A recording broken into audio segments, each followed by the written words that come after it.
Boa noite a todos. Como vocês estão? Tudo bom, Bianca? E aí, boa noite, professor. Boa noite, Guilherme. Tudo bom? Beleza? Boa noite, professor. E aí, Bianca, como é que você tá? Tudo certo? Tá bom. Bom, hoje a gente vai começar. Olá, Lucas. A gente vai começar a olhar o inquérito policial com olhos de graduandos em direito, né? Então a gente vai ter algumas informações técnicas sobre o inquérito policial, tanto quanto iniciais, principiológicas. Mas uma coisa que é bom a gente sempre estar ligado é que o inquérito policial ele é muito cobrado em concurso público e ele é muito cobrado em OAB, tá? Principalmente nas suas características que são peculiares. Então, é uma fonte inesgotável de provas de concurso. E quem vai fazer concurso para TJ, quem vai fazer concurso, obviamente, para as forças de segurança pública, precisa saber essas regrinhas de inquérito policial, tá bom? Nós tivemos mudanças no inquérito policial com o pacote anticrime, não necessariamente no inquérito policial, mas tivemos mudanças no arquivamento do inquérito policial, tá? Só que essa mudança ela também está suspensa. Então, a gente, quando chegar o momento, veremos se, que talvez seja na próxima semana ou na outra semana ainda, veremos se nós já temos alguma definição, daí nós vemos como funciona, sempre funcionou, e como passará a funcionar o arquivamento do inquérito policial nos moldes estabelecidos no pacote anticrime, né? Onde foram condensadas várias propostas de várias vertentes, enfim. Legal, legal. Eu vou fazer então o compartilhamento da tela, vou fazer aqui o share screen para pegar essa apresentação, esse roteiro que eu já mandei para vocês. Quando a gente chegar lá nos princípios, né, nos princípios não, nas características do inquérito policial, aí a gente faz umas complementações, depois no WhatsApp, eu mando alguns conceitos ali no WhatsApp para vocês também colocarem no caderno. Beleza? Então vamos que vamos. Deixa eu ver se é esse. Vamos lá. Ok, então é a aula 4, né? Estamos na aula 4.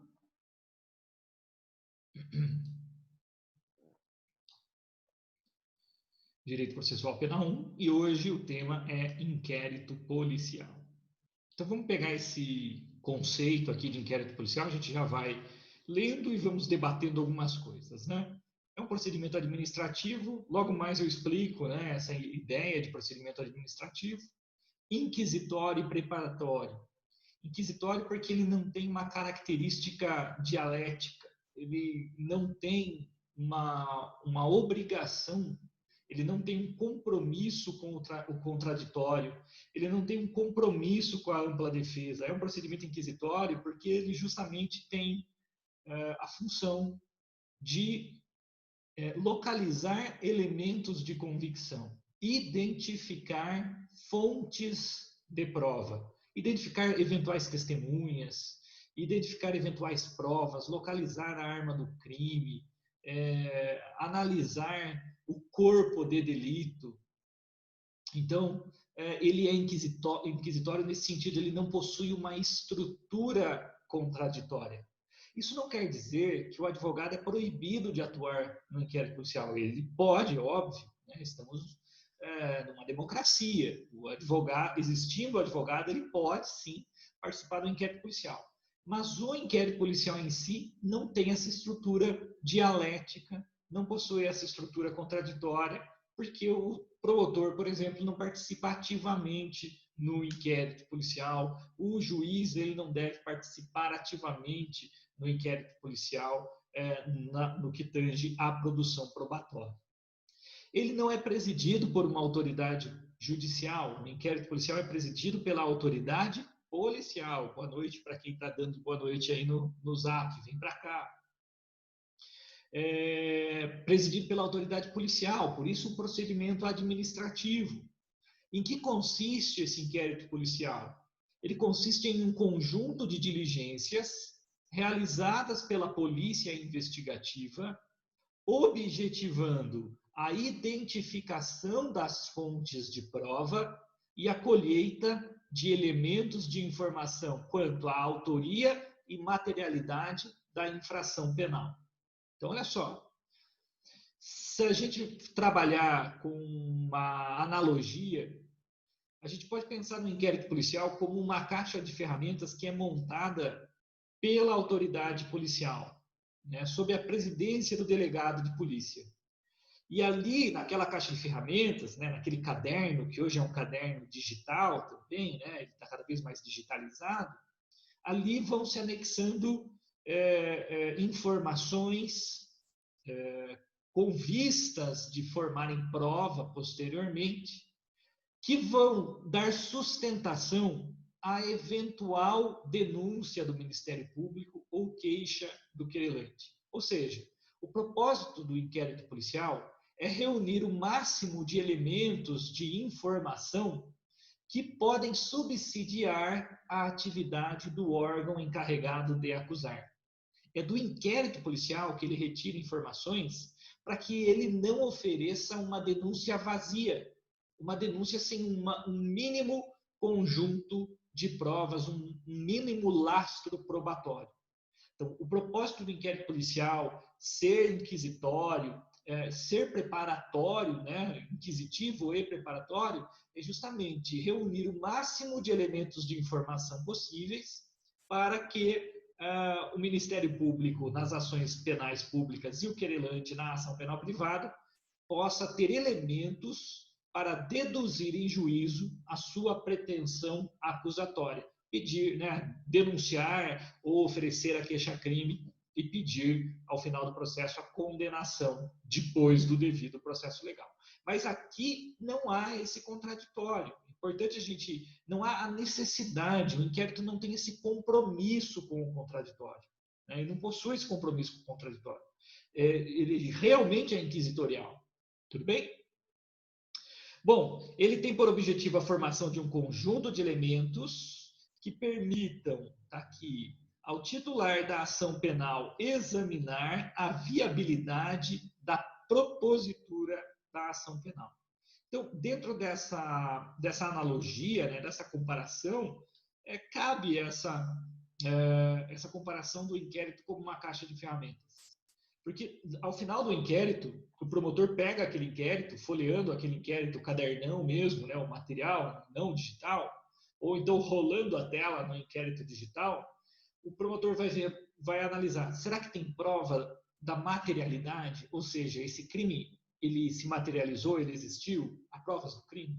Será que eu tenho elementos para denunciar por lesão corporal gravíssima? Será que está comprovada a lesão corporal gravíssima ou eu só poderei denunciar por lesão corporal leve ou grave?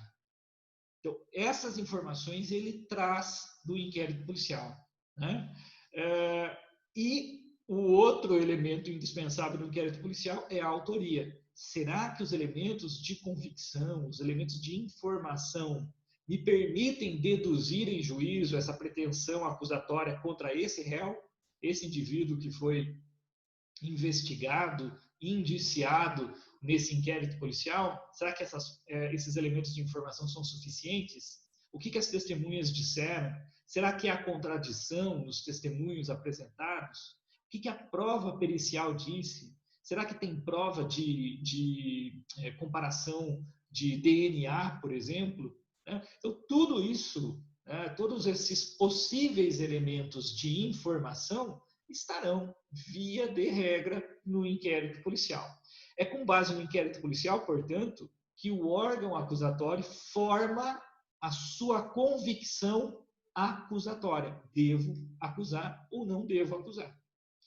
E se ele não deve acusar, arquivamento, né? Promoção do arquivamento do inquérito policial, que a gente vai ver algumas aulas à frente. Tá bom? Então, só para fazer uma segunda leitura aí para vir aparando as arestas, né? Procedimento administrativo, sim, não é judicial, quem preside não é o juiz. Procedimento inquisitório, sim, porque não tem estrutura contraditória. Isso não quer dizer que o advogado não possa estar presente. E preparatório, porque ele prepara o espírito do acusador, né? Ele prepara o convencimento do acusador, presidido pela autoridade policial e não pelo juiz, consistente em um conjunto de diligências realizadas pela polícia investigativa. Que diligências são essas, professor? As mais variadas, né? O comparecimento ao local do crime, né? A constatação que se faz, o exame que se faz no local do crime, os exames que se faz no corpo de delito, que pode ser inclusive um cadáver, que pode ser uma mancha de sangue na parede, que pode ser uma tranca arrombada, uma janela arrombada, enfim. Então, conjunto de diligências realizadas pela polícia investigativa, objetivando identificar fontes de prova e colher elementos de informação sobre o quê? Autoria e materialidade. O crime existiu e os indícios apontam para aquele indivíduo, por isso indiciado, os indícios apontam para aquele investigado naquela infração penal. O objetivo é o quê? Formar um conjunto de elementos que permitam ao titular da ação penal, pode ser o Ministério Público ou o querelante, examinar a viabilidade da propositura da ação penal. Então, o inquérito policial é esse conjunto de elementos de informação que servem para formar a convicção acusatória do órgão responsável pela acusação, que vai variar de acordo com a natureza da ação penal. Pode ser o Ministério Público ou pode ser o querelante. Beleza? Então, esse aqui é um conceito inicial para a gente já ir se familiarizando com essas informações do inquérito policial. Notem, via de regra, o inquérito policial ele não produz prova. Nesse conceito inicial aqui, vocês não ouviram a palavra colher prova. O que se colhe são fontes de prova. Porque a palavra prova, propriamente dita, é aquela informação que é colhida, que é obtida sob o crivo contraditório. Então, com a participação dialética de acusação e de defesa. E nós não temos tal estrutura contraditória no inquérito, relembrando. Então, no inquérito, como nós temos uma estrutura inquisitorial, uma estrutura inquisitória, o delegado até quem diga o contrário, né? Pode até ser que você encontre alguém que diga o contrário, mas o delegado ele não trabalha para reunir para identificar fontes de prova defensivas. O trabalho da polícia é para identificar fontes de prova que vão eventualmente dar sustentação a uma acusação. Por isso a inquisitoriedade. E está tudo certo, é por aí, o inquérito serve para isso. É o nosso sistema. A polícia, presidida pelo delegado, que tem conhecimento jurídico, porque ele precisa ter formação jurídica, ela vai procurar, de maneira inquisitorial, reunir o maior o maior número de elementos de convicção possíveis. Tudo bem? Muito bom. Se tiver dúvida, vai mandando, pode mandar no zap ou pode mandar no chat aqui, que eu estou de olho nele também. Tá? Vamos lá. Por que o inquérito policial? Bom, falarão, né? Há 3 funções que a doutrina costuma mencionar. A busca do fato oculto, óbvio, né? Descobrir o que aconteceu com a vítima desaparecida. Será que ela morreu? Será que ela fugiu de casa? Será que ela foi sequestrada? Será que ela foi assassinada? A função simbólica, dar uma resposta à sociedade. Bom, a gente tem uma polícia que trabalha, né? Há um crime ou há possibilidade de um crime ter ocorrido e a movimentação, a primeira reação dos aparatos de segurança pública é manifestada na instauração de um inquérito policial. Então, tem essa função simbólica, a função de tranquilização da sociedade. E filtro processual. Por que filtro processual?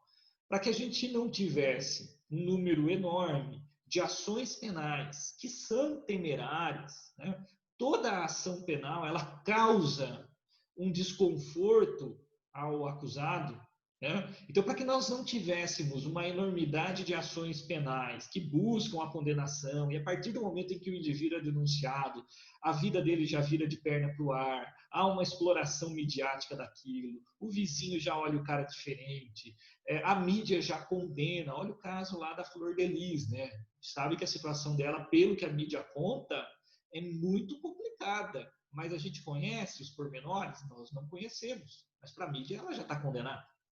Não é isso? Então, o simples fato de ser denunciado já causa um reboliço na vida do indivíduo. Você imagina se nós não precisássemos desse filtro processual. Então, é o inquérito policial funcionando também como um filtro processual, porque é ele quem vai dar sustentação a uma possível acusação. Então, é ele que dá o lastro probatório mínimo, via de regra. É o inquérito policial que permite a análise, a formação da decisão de acusar. É a partir do inquérito policial que o órgão acusador forma a sua convicção entre acusar ou não acusar. Então, ele funciona como um filtro processual. Natureza jurídica. Já estava ali naquele primeiro conceito, mas retornamos, né? É um procedimento administrativo pré-processual, tá? Esse conceito aqui do professor Auri. Não se trata de processo, não é processo, é procedimento. Porque não resulta em imposição direta de sanção, não possui estrutura dialética também. Então, ninguém é punido ao final do inquérito. O inquérito em si, ele não resulta em punição ou absolvição. O inquérito, lembra daquela comparação, é formação de uma caixa de ferramentas. Ninguém é punido ao final do inquérito. Ao final do inquérito, depois do relatório que o delegado realiza, ao final do inquérito, esse inquérito policial ele é enviado para o órgão incumbido de acusação, que via de regra é o Ministério Público. Então o inquérito vai para o MP. E daí o MP, o MPF vão analisar o teor daquele inquérito policial para formar a sua convicção acusatória ou arquivar, ou até mesmo fazer com que aquele inquérito retorne para a mão do delegado, para que o delegado realize novas investigações. Isso também é possível, porque o inquérito é para instruir essa convicção acusatória do promotor ou do querelante nas ações privadas. Uma vez que o promotor entende que houve crime, mas que há possibilidade e necessidade de identificar mais fontes de prova, ouvir mais testemunhas, realizar um exame, pedir um documento, apreender um documento, por exemplo, apreender celulares, apreender computadores. Esse Ministério Público ele retorna, faz retornar o inquérito policial para as mãos do delegado de polícia, pedindo, determinando a realização de novas diligências. Mas, só para ilustrar essa natureza jurídica de procedimento administrativo preparatório, pré-processual, é a ausência de punição ao final do inquérito. Ninguém é punido ao final do inquérito. O inquérito servirá para formar a convicção acusatória, apenas. Tudo bem até aqui? Vamos lá, então, para o valor probatório do inquérito policial. Então, tendo em vista que os elementos de informação são colhidos sem a obrigatória observância do contraditório e ampla defesa, deduz-se que o IP, o inquérito policial, tem valor probatório relativo. Lembrar, não há estrutura dialética, não há estrutura contraditória. O inquérito policial ele não tem esse compromisso com o contraditório. Ele é declaradamente, confessadamente inquisitório. Então, se nós temos um aparato de pessoas, de autoridades, escrivão, investigador, delegado, buscando identificar fontes de prova, né? Então, uma ação unilateral para identificar provas para subsidiar a acusação, evidentemente que esse inquérito policial não tem valor probatório absoluto, ele tem valor probatório relativo. Então, ele forma apenas a convicção acusatória, mas jamais a convicção condenatória. Tudo bem? A não ser que esses elementos de informação que foram identificados no inquérito policial sirvam para que se pratique provas no processo penal, e aí sim, sob o contraditório real, né, na presença física ou virtual do juiz, da acusação e da defesa. Então, lembrar sempre o que diz o artigo 155 do CPP, tá? Não é o furto.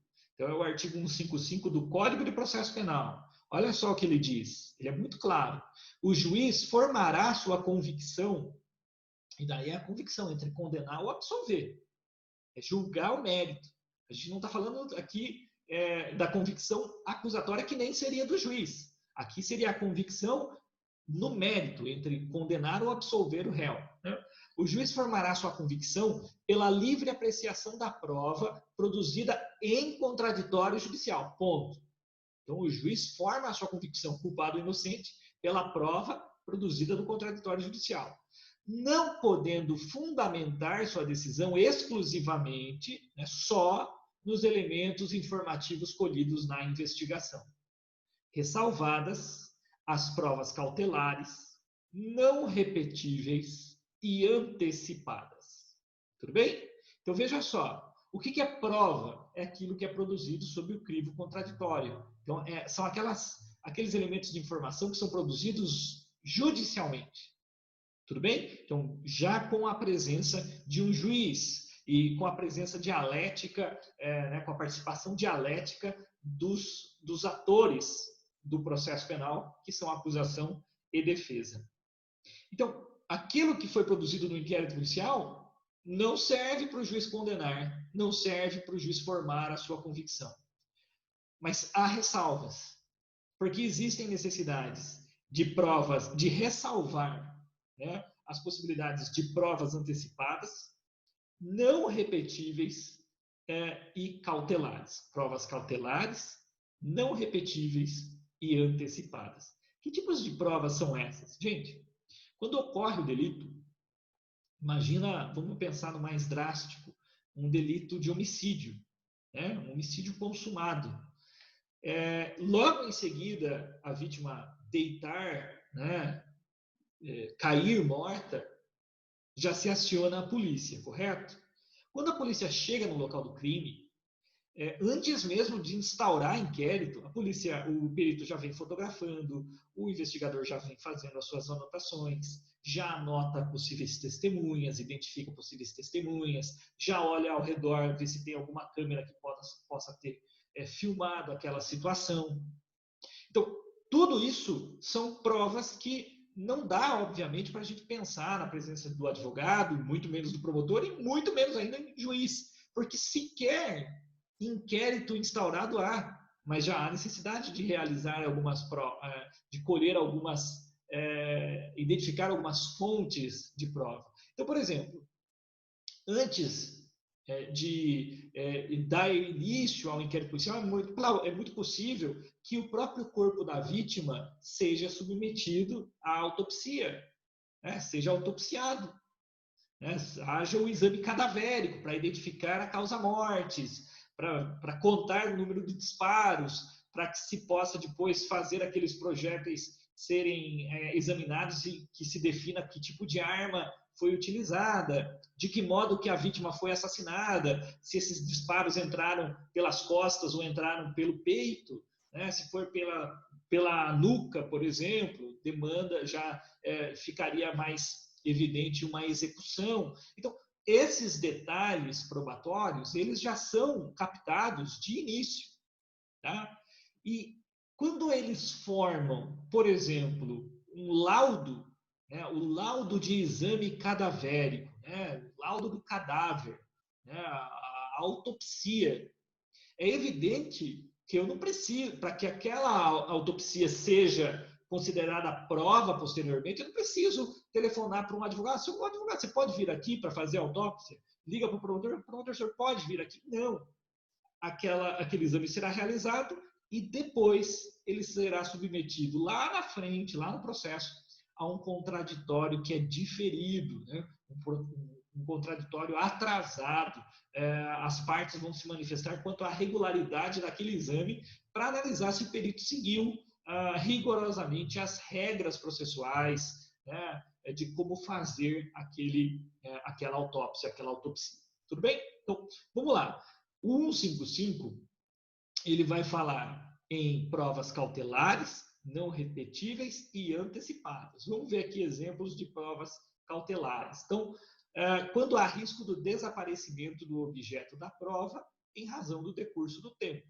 Por exemplo, interceptação telefônica. Então, instaura-se um inquérito policial, já tem algum elemento de convicção preparado, né, identificado, e a autoridade policial ela vai concluir que está havendo uma transação de drogas, ou de armas, ou de prostituição, ou de exploração infantil, por exemplo, e ele vai representar ao juiz para que possa realizar a interceptação telefônica. Então, isso na fase do inquérito pode, claro, geralmente é na fase do inquérito que vai acontecer. Mas como que pode fazer isso? Essa prova depois vai ter validade? Sim, porque daí ela é uma prova cautelar.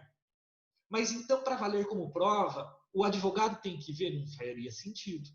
Porque se você avisa o advogado, olha, está tendo um pedido de interceptação de telefônica aqui do seu cliente, venha ver se o pedido está ok. É óbvio que o advogado vai avisar o cliente. E não vai ter interceptação telefônica alguma, porque o cliente não vai falar de nada comprometedor nas interceptações telefônicas. Então, veja, a interceptação telefônica é uma modalidade de prova, né, uma espécie de prova cautelar. Por quê? Por que chama prova? Porque o contraditório que se fará depois, quanto à interceptação, quanto à degravação das conversas, né, o relatório que se faz, o contraditório se fará posteriormente, diferidamente.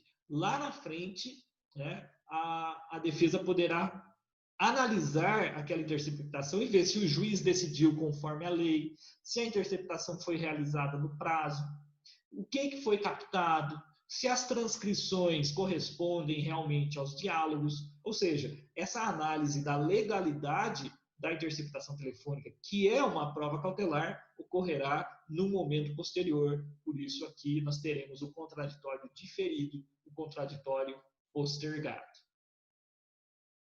Uma outra prova mencionada no 155 é a prova não repetível. O que é a prova não repetível? Quando não é possível coletar novamente. Então, por exemplo, o exame de corpo de delito para lesões corporais de natureza leve.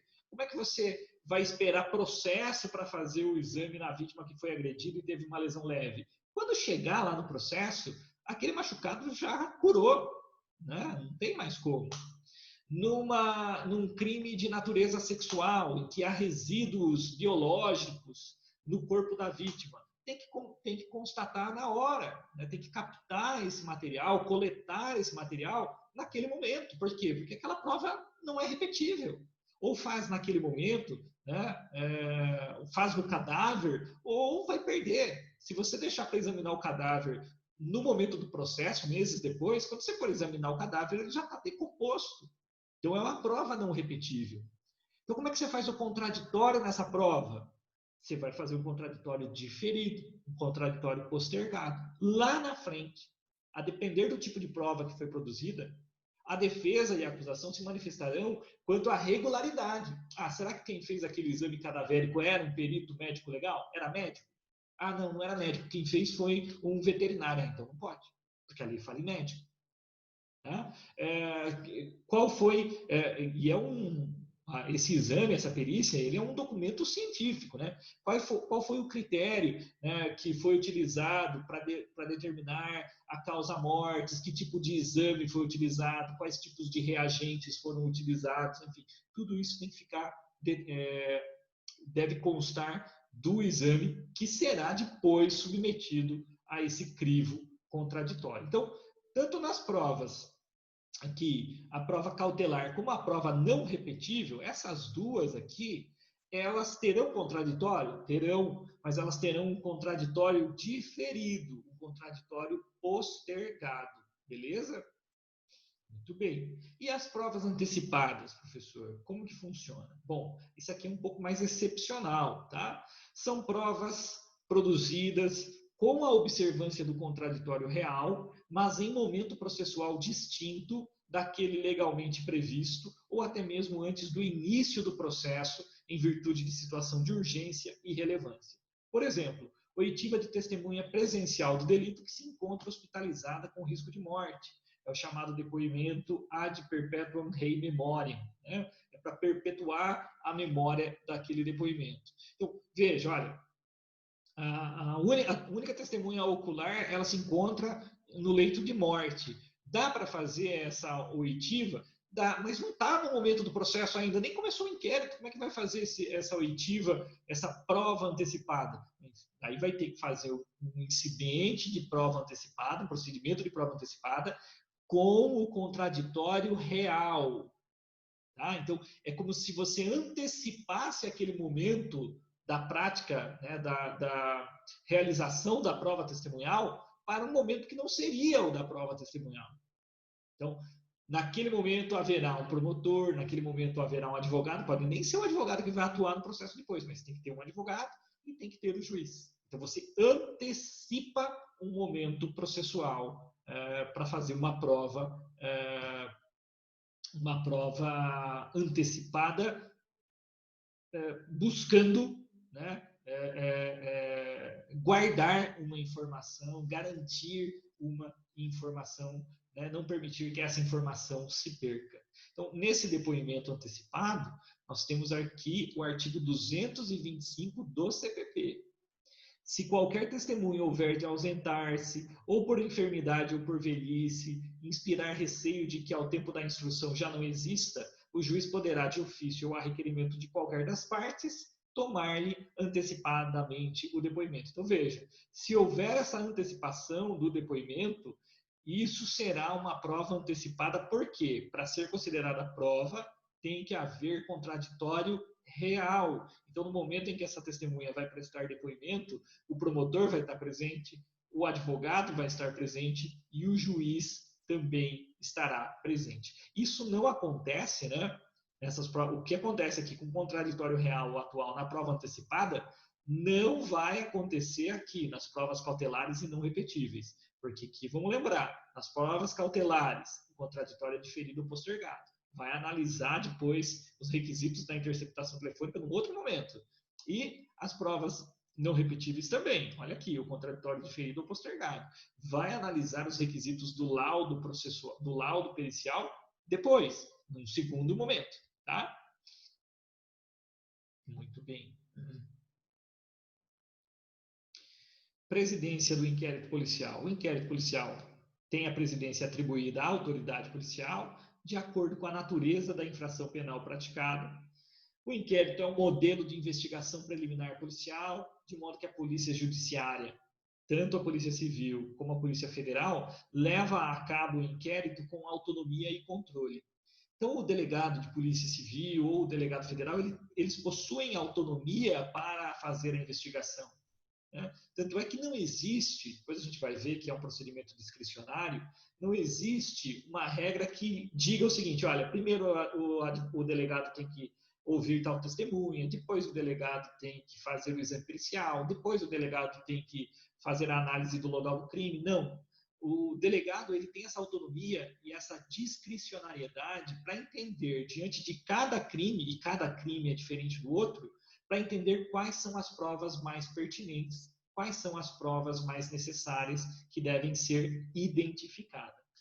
Mas ele vai depender de intervenção judicial para a adoção de medidas restritivas de direitos fundamentais. Então, o delegado de Polícia Civil e o delegado de Polícia Federal, eles têm autonomia para fazer a investigação, sim.